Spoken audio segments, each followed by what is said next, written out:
Well, I got started in officiating back in 1995. I graduated from Auburn University at Montgomery in 94. I played baseball there. I played baseball my whole life. Well, I played sports my whole life coming up through Tallahassee High School. I played football and baseball there. I played basketball up to my 10th grade year, but kind of fell out of love with it, so I just played baseball and football. And but I played sports my whole life, and once I got through playing in 94, I still wanted to be a part of it. And my father, Ronnie Baynes, was an official, longtime official in the state of Alabama, and football official. And, he kind of guided me down that path. It was totally my decision to do or not to do. He was there to help me along the way to figure out if I wanted to or not. And in 95, I decided to try football and been in love with it ever since. I'd tell them to give it a shot first. I'd want to make sure they were all in. And once they're all in, we got to get them out there first. So once they're out there, we got to keep them out there. And the first thing I would tell them, especially in football officiating, is to listen a lot more than you talk. Listen to your veterans that are on the crew with you working the game. They can teach you a whole lot. I would tell them to be self-confident in what they're doing. Well, how do you become self-confident? I can answer from my perspective.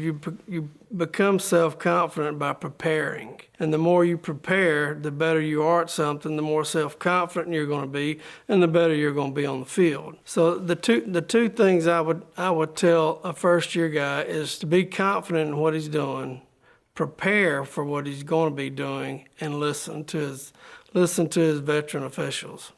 Would I suggest to people to get involved in sports officiating? Absolutely. It's a profession that's dwindling a little bit. The new generation of sports officials coming up are kind of sliding away from it, whereas when I was coming up, maybe my dad was coming up, my brothers, it was the thing to do, or it was a thing to do. Now I'm not so sure that's on young people's list, is to become a sports official. So I try every time I can to every opportunity I get, I try to get somebody involved. So I would 100% advise somebody to get into sports officiating if that's what they want to do. My most memorable moments, I've had several of them. My first high school game, my first college game, my first NFL game. But I would have to say that my most memorable moment in officiating is me, my brother Mark Baynes, my brother Alan Baynes, and my dad Ronnie Baynes. We only got to do one game together over the span of our career so far, and that was a scrimmage at UAB. I was the referee, Alan was the back judge, Mark was the umpire, and Dad was the line judge. We had a couple other fill-ins that helped us out, but as far as most memorable games or memorable times in officiating, that was certainly one of them. My most embarrassing moment in the game, it was in 2002.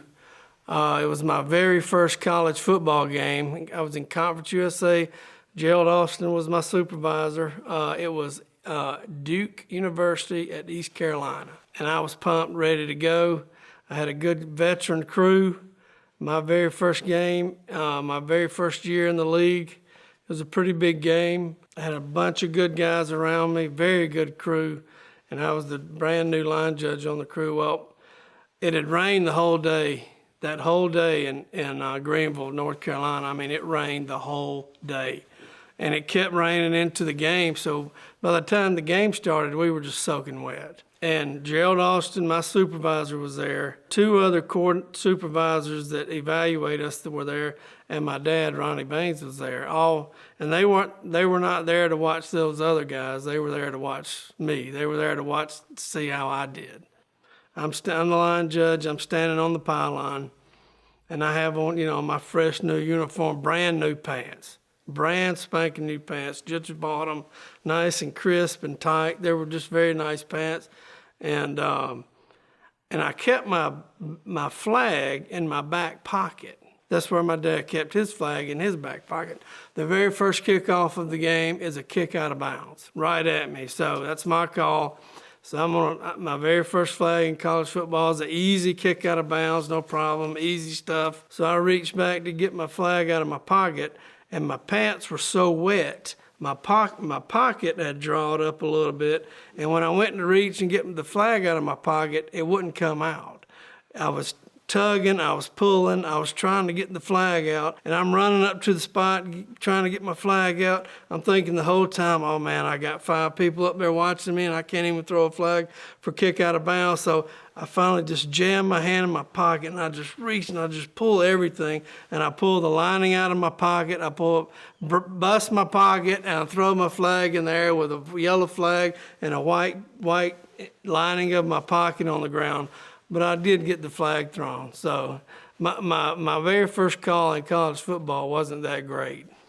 In Super Bowl 55, which was a couple of years ago, I don't know if anybody remembers it, but it came on social media and all that.